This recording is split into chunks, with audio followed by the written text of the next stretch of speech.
Hello, I'm Letty Leon, author of Gay Mayor. Gay Mayor is available at e-bookstores including Amazon and Barnes & Noble. You can find more information on my website, www.gaymayorll.com. The two LLs after Gay Mayor are for my initials. I don't write page turners. I don't write about catastrophic events. I'm a storyteller. I tell stories about a specific person who has motives, fears, and desires, someone who is flawed and desperately tries to prove themselves. I write from the first-person point of view, which means that my main character narrates the story. In my novel Gay Mayor, Davian Weaver becomes the first gay mayor of Portland, Oregon, but has to keep his sexuality a secret. His success builds up while his health breaks down.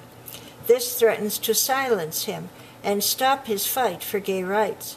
He uses all his strength to struggle against the Concerned Oregon Public, the group that hopes to pass their constitutional amendment denying equal rights to gays.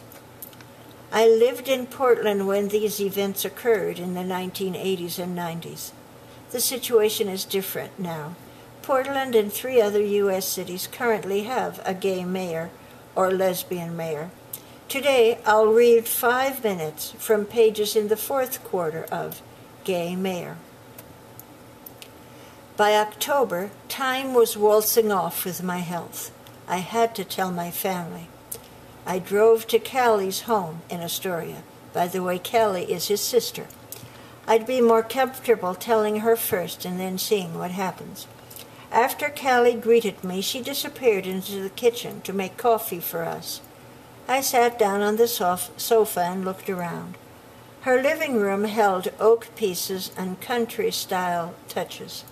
On the paneled walls, photos of Quinn hung beside pictures he'd drawn.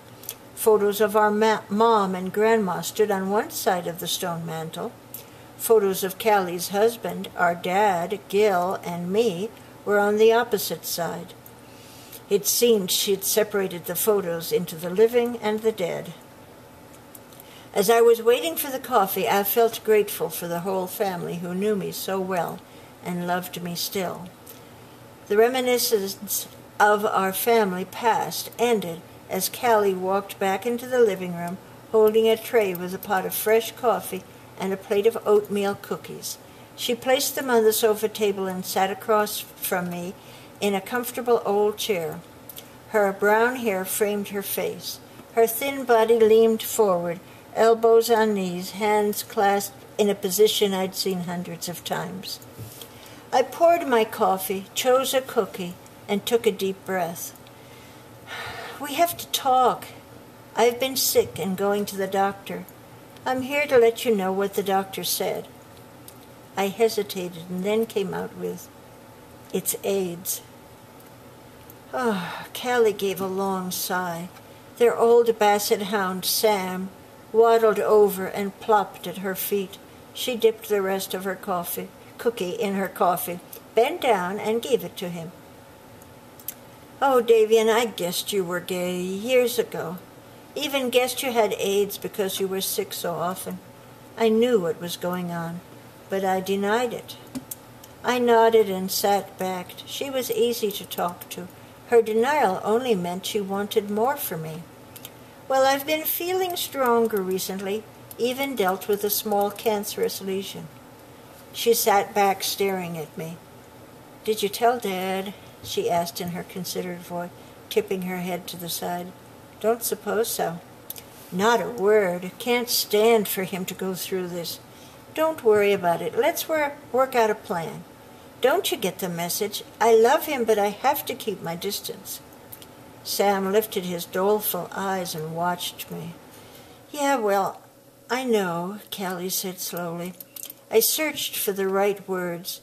I knew Dad's distress would eat at my strength. I needed to protect myself, needed to keep up my morale, needed to avoid stress. At the same time, my dad had to find out from his family rather than from strangers. Callie rubbed her forehead. "Maybe I could bring it up to Dad when the time feels right, would make it easier on me. Callie reminded me of our mom, with the same loving concern for others and the same accepting personality. She lacked Mom's habit of procrastination. The next day she drove to Dad and told him the basics. The rest was up to me. I worried how I could ever face him. All along, Dad had helped me understand my role in politics. He helped me face what I thought I couldn't and endure what I dreaded. I respected him and often turned to him for advice. Despite my anguish over the situation, I had to tell Dad I had no more choice. I phoned Grace the next day and asked her to drive Dad to City Hall. I wanted my staff nearby in case Dad lost control. We greeted each other with hugs. Dad and I walked into my office while Grace waited in the smaller meeting room with bookcases full of interesting stories of our city's history. Anna Lee held my calls. I shut the doors tight, and even though the sky was overcast, shut the drapes tight, too. We sat in our black suits on the black sofas, veiled in dimness. The unseen would be revealed. The silence would be broken. After a while, I started in a soft, controlled voice. About my health, Dad. I can't explain why I didn't tell you before. Not enough excuses in the world, but it wasn't within me to do so.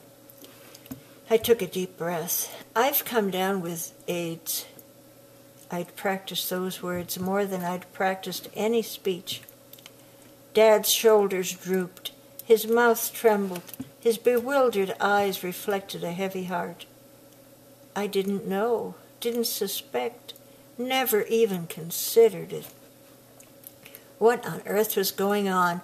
I wondered if the whole world was in denial of the extent of AIDS. Dad pulled out his white handkerchief. Seems like you denied it. You stayed away from doctors for too long. He started to weep and then cry. My first doctors weren't any good. To give Dad time to regain composure, I spoke slowly. They didn't know much back then. Glossed over my test results. Didn't make any effort to teach me. Dad wiped his tears and blew his nose. After a minute, I continued. You're right, I ignored it. I should have looked for a specialist earlier. My new doctor is fine, Dr. Eva Ma, top notch. I began to explain her plan with all the medications and blood tests. Dad balled up his handkerchief and interrupted. Why didn't you tell me sooner? I loosened my tie. Well, I just couldn't, Dad. I couldn't explain away my thoughtless behavior.